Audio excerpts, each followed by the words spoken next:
या महिन्याचा जानेवारी महिन्याचा म्हणजे नवीन वर्षाचा पहिला जो लाभ आहे डीबीटी आहे ते त्याच्या आत त्याची सुरुवात ही आम्ही करत आहोत आणि त्या संदर्भातलं जे आर्थिक नियोजन आहे ते सुद्धा अर्थ विभागाकडून आम्हाला महिला व बालविकास विभागाला प्राप्त झालेला आहे। त्याच्यामुळे लाडक्या बहिणींचा जो जानेवारी महिन्याचा लाभ आहे हा साधारणपणे 26 जानेवारीच्या आत त्याची वितरणाची सुरुवात होईल आणि 3 ते 4 दिवसाच्या त्या कालावधीमध्ये ज्या महिला लाभार्थी आहेत त्यांच्या खात्यावर तो लाभ जमा होईल। मला आपल्या माध्यमातून सर्व लाडक्या बहिणींना आज जानेवारी महिन्याच्या संदर्भातले अनेक माध्यमांकडून सुद्धा विचारलं जात होतं आणि बऱ्याचशा लाभार्थ्यांकडून सुद्धा साधारणपणे तो प्रश्न उपस्थित केला जात होता।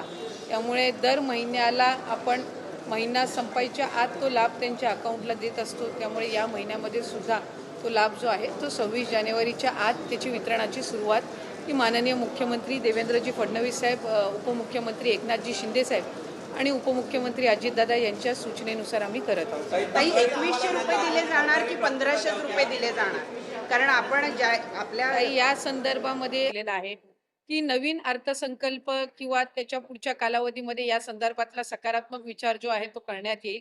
त्याच्यामुळे सध्याच्या या महिन्याच्या याच्यामध्ये 1500चा लाभ जो चालू आहे तो आपण त्यांच्या खात्यामध्ये वितरित करत आहोत।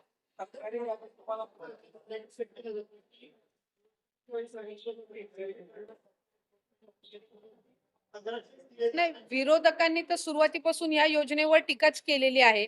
त्याच्यामुळे सुरुवातीला तर ते म्हणायचे की 1500 सुद्धा राज्याला कुठंतरी आर्थिकरित्या खपाट्याला नेण्याचं काम हे सरकार करत आहे, महायुतीचं सरकार करत आहे, असे वेगवेगळे त्यांनी आरोप केलेले आहेत।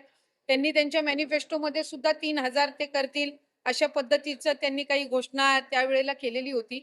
मॅनिफेस्टो हा ज्या वेळेला एखादी युती किंवा आघाडी करत असते त्यावेळेला निश्चितपणाने त्या जे काही घोषणापत्र असतं त्याला अधीन राहूनच कुठलंही सरकार किंवा युती काम करत असते। आम्ही महायुती जे आहेत ते राज्याचे मुख्यमंत्री देवेंद्रजी फडणवीस साहेब, उपमुख्यमंत्री एकनाथजी शिंदे साहेब आणि अजितदादांच्या नेतृत्वाखाली त्या संदर्भामध्ये काम करत आहोत।